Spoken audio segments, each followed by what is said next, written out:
യാക്കോബിൻ്റെ സന്തതികളിൽ നിന്നും കാരുണ്യവാനായ ഒരുവനെ കർത്താവ് ഉയർത്തി. അവൻ ജനത്തിന് സുസമാധാനായി ദൈവത്തിൻ്റെയും മനുഷ്യരുടെയും പ്രതീക്.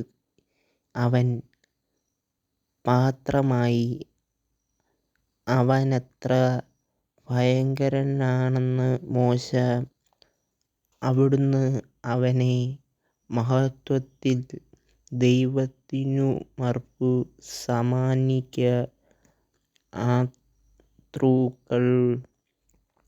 ശത്രുക്കൾ ഭയങ്കരന്മാരാണെന്ന് അവനെ ശക്തനാക്കി.